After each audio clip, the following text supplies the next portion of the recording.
It's Friday now. Yeah, I like this book. This is my favorite kind of book.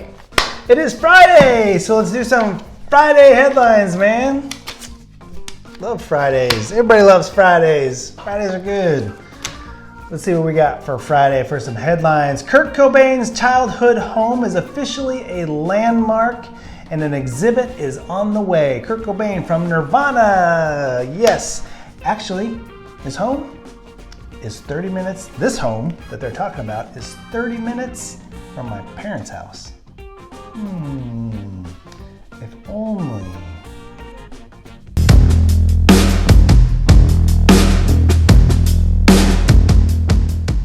So yes, that was Kurt Cobain's house, and right down the street is a little park with a guitar and a monument dedicated to Kurt Cobain. This is Kurt Cobain Park. That's a little sign right there.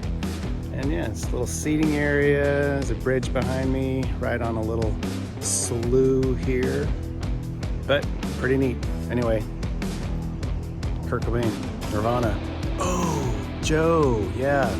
Hey, remind Joe that he should come and check out Kurt Cobain's park. Joe is a huge fan of Kurt Cobain. He can come sit on one of the benches, look out at the pretty slough, and enjoy himself and listen to some great Nirvana. Hey, that's pretty cool. Yep, on a little road trip. Thought I'd check it out.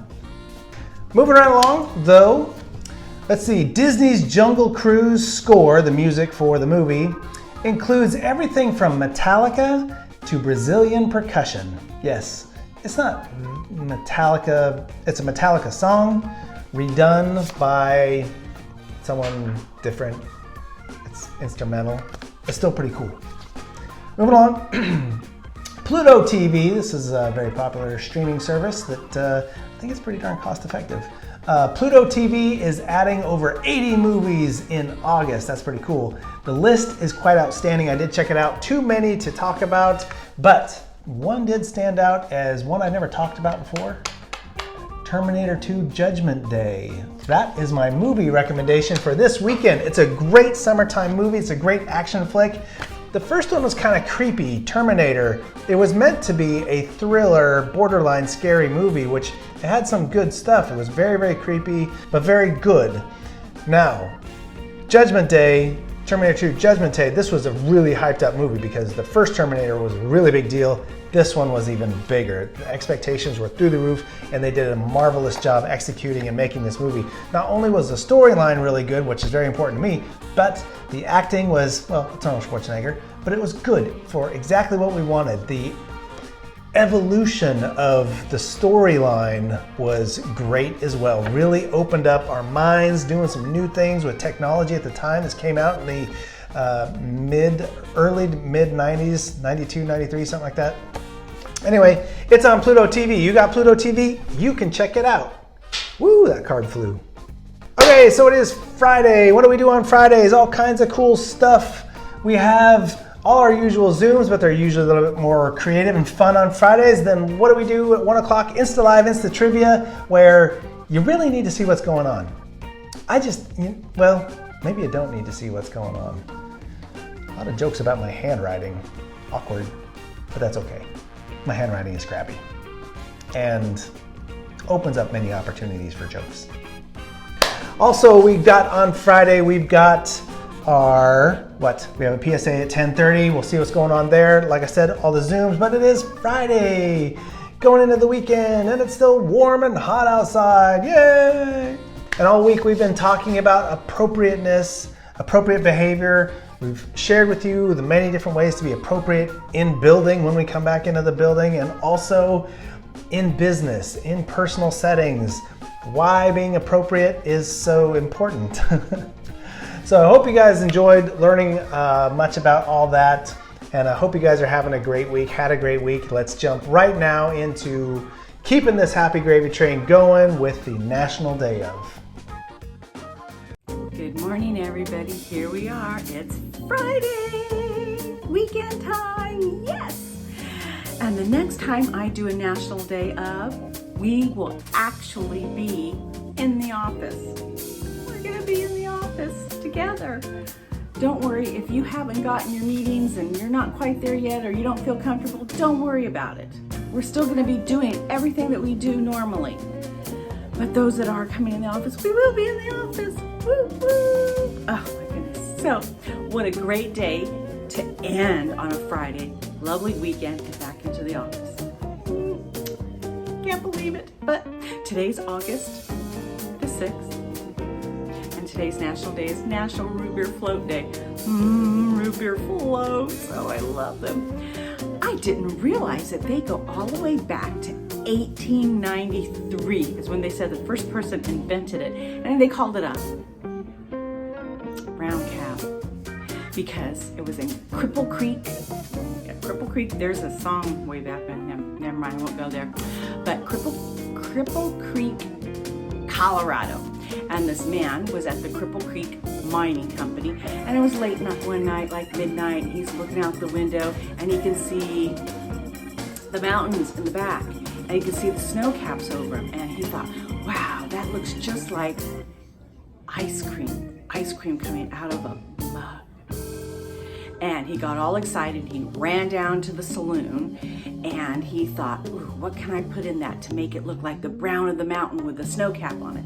So he put the scoop of ice cream in there and he poured root beer over it, or, back then they might have called it sarsaparilla. I don't know. But there was the brown cow, and it became so popular, that's where it came from. So it's either called a brown cow or a root beer float. We know it as a root beer float. I do. And I remember growing up, and I had this cute little mug, and being it's early in the morning, I thought, well, what the heck, a little one. Look at my little A&W mug with my little root beer float in there. Oh, I have to do it. Yummo. So end today, Friday, a great way with a root beer float. Maybe go to A&W. But everybody have a great day and a great weekend, and we'll see you Monday on National Root Beer Float Day. Root Beer Float Day. Any spookies around? This place got kind of creepy, all of a sudden. With the strappy, just snappy like that, doesn't it? That ain't normal. Bubble gummy real quick here. Root Beer Float, root beer floats.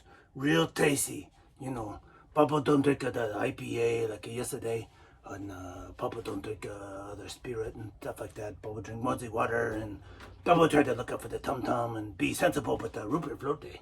Amen. You go to the A&W restaurant, best root beer float around. So we're gonna do the excuse Bubble knee. Real quiet now.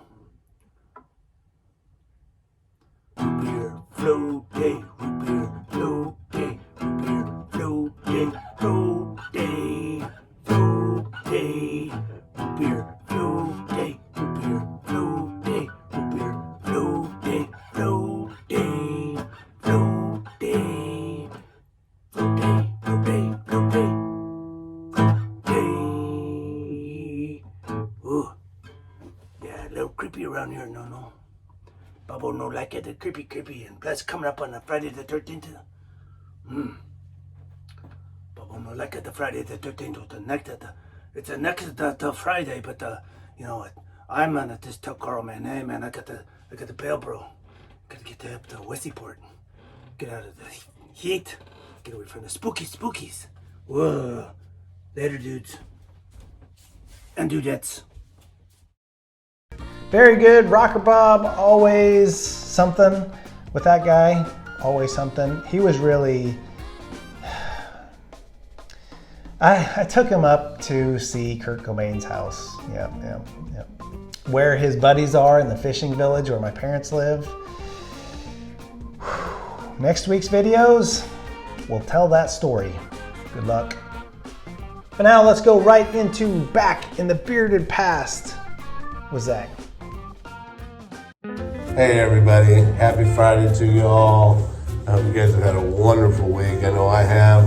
Ready for this weekend to be here and do some stuff around the home. And it's been great doing this morning routine with you guys.